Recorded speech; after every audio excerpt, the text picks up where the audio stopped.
Going to sing you a couple of Robert Burns songs. The first is called Highland Lassie. The second is Will You Go to the Indies, My Mary? These are both written about Mary Campbell. Burns was 27, she was 23. Sing Highland Lassie and I'll give you some more background.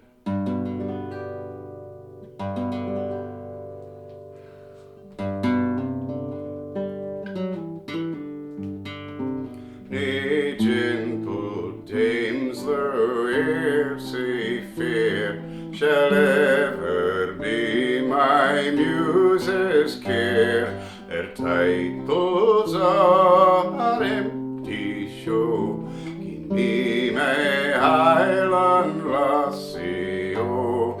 Within the glen say bushy O. Aboon the plain say rushy O. I set me down wi' recht goodwill to sing my Highland Lassie O.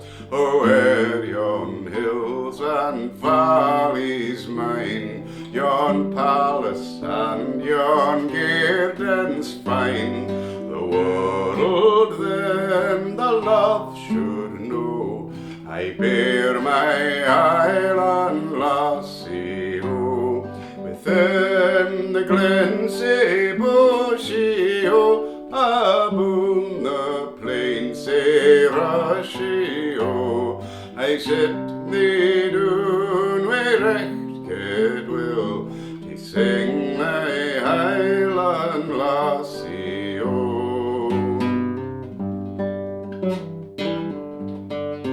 But fickle fortune frowns on me, and I'm across the raging sea. But while my crimson currents flow, I'll love my Highland Lassie O. Within the glen say bushy O. Aboon the plain say rushy O. I set me down wi' recht goodwill to sing my Highland Lassie O. Although through foreign climes I range, I know her hair 'twill never change, for her bosom burns with honour's glow, my faithful Highland Lassie O. Within the glen say bushy O. Aboon the plain say rushy O. I set me down wi' recht goodwill to sing my Highland Lassie O. For her I'll dare the billows roar, for her I'll trace a distant shore, that Indian wealth nae lustre thro, around my Highland Lassie O. Within the glen say bushy O. Aboon the plain say rushy O. I set me down wi' recht goodwill to sing my Highland Lassie O. She has my hair, she has my hand, thy sacred truth and honour span, till the mortal stroke shall lay me low. I'm thine, my Highland Lassie O. Farewell the glen say bushy O. Farewell the plain say rushy O. To other lands I know must go to sing my Highland Lassie O.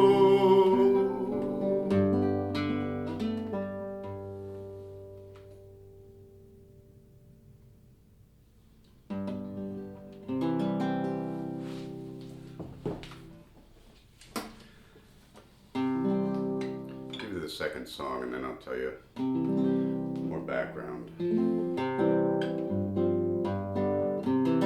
Will you go to the Indies, my Mary? Truth in these songs is like troth. It's a pledge, a promise.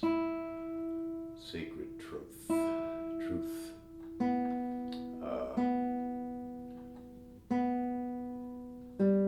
I say vous in this song, which means vow. I know it was pronounced vous at the time, and it is the better rhyme.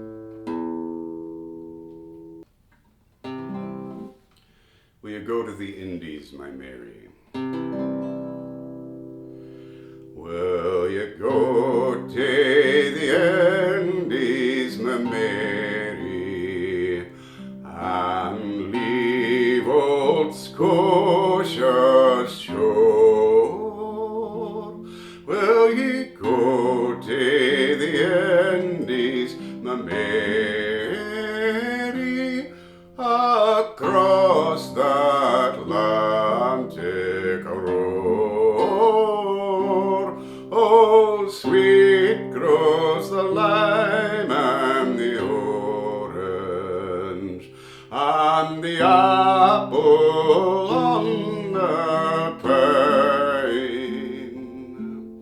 But oh, the charms of the Indies can never equal thine.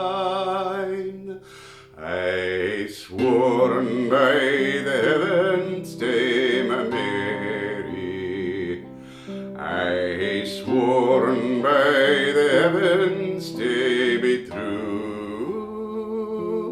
and say may the heavens forget me when I forget my vow. Oh, plight me your faith, my Mary, and plight me your lily white hand. Oh, plight me your faith, my Mary, before I leave Scotia's strand.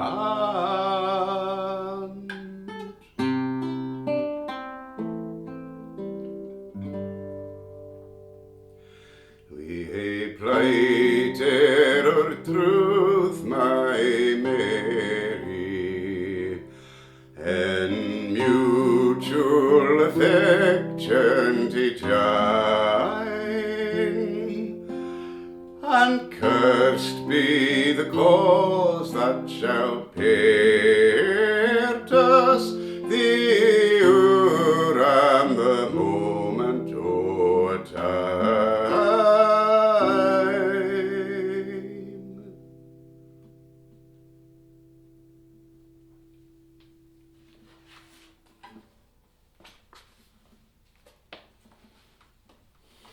Burns writes of the Highland Lassie O. This was a composition of mine in very early life, before I was known at all in the world. My Highland Lassie was a warm-hearted, charming young creature, as ever blessed a man with generous love. After a pretty long tract of the most ardent, reciprocal attachment, we met by appointment on the second Sunday of May, in a sequestered spot by the banks of Ayr, where we spent the day in taking a farewell before she should embark for the West Highlands, to arrange matters among her friends for our projected change of life. At the close of autumn following, she crossed the sea to meet me at Greenock, where she had scarce landed when she was seized with the malignant fever, which hurried my dear girl to the grave in a few days, before I could even hear of her illness. Mary Campbell was 23, Robert Burns was 27. Why was he going to the Indies? Well, Burns had been in love with Jean Armour, and they had conceived. Jean Armour's parents were not thrilled about this. Robert Burns, being a poor farmer who was 26 and Jean was 19 at the time. And Burns also was known in the area for writing savage satires of the Calvinist ministers of the district. So Burns and Jean they made up an agreement of marriage and signed it, which was legally binding in 18th century Scotland. But her parents Jean showed this document to her parents, and they took it to an attorney and had their names cut out of it. Burns felt betrayed by Jean and stung to the quick. They were threatening legal action. Burns put the farm in his brother Gilbert's name, and he was living on relatives' couches and so on. At the time,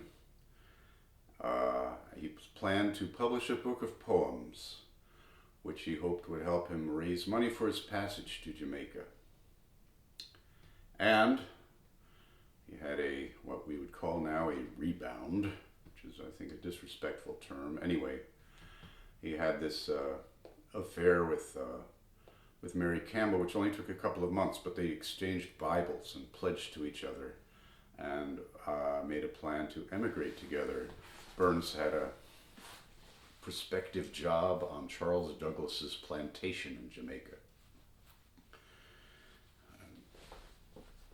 Supposedly would have been a, quote, bookkeeper, but Burns had no illusions about the job. He said he would have been a poor Negro driver. So this is a terrible moment in a lot of ways from a lot of directions. Burns published his book in Kilmarnock. That edition of the book sold out almost 600 copies in 3 months or something, and he got a review. He got a review in Edinburgh, borrowed a pony, and was accepted by the Masonic gentry, who called him Caledonia's Bard, Caledonia being the old Latin word for Scotland. They all subscribed to his second edition. He made enough money to get his entire family out of debt and buy a farm, and Jean Armour's parents' resistance melted in the flame of his fame. So that's the story. It's kind of a Hollywood movie. Let me talk about those songs. There's 2 more songs. One he wrote 3 years after Mary or Margaret Campbell died, and it's called My Merry Dear Departed Shade. I think it's really quite a magnificent, one of his most incredible songs. And then later he wrote another song for his second publisher called Highland Mary, which is probably part of why she has been mythologized. And that is a dreadfully sentimental piece of garbage in my view, which I dread having to learn in the future, but I will learn it and put it up for you. Maybe I'll find more to appreciate in it. It's one of those, oh, you live in my heart things. I hate that crap. So, hi, please subscribe to my channel. Let me tell you a little bit. Highland Lassie, hasty manuscript. It says to its own tune, and that tune is the Highland Lassie, and it's never been published with the lyric. It was published with a different tune in Scots Musical Museum, McLaughlin's something or other, which is really a silly and does not bring out the conviction, the meaning of the song. That text is from James Curry, published it. He had the sweepings of Burns's desk, and I think it's an earlier draft simply because it's better. It says sacred truth instead of secret truth, and it says I'll love my Highland Lassie instead of I love my Highland Lassie. And the gentle dames, though air say fair, in that first published lyric in the Scots Musical Museum is "Nay gentle dames, though ne'er say fair." So it's just subtly better lyric, I think. And that also has ratio. This one has rushy-o. Rashy is the more Scots word, but Burns would often borrow from English for a rhyme. bushy, rushy. 6 of one, half a dozen of the other with that one. The second song, Will You Go to the Indies, My Mary? That tune is called Ubachts Marian. It's an old song that was published in 1725 in Orpheus Caledonius.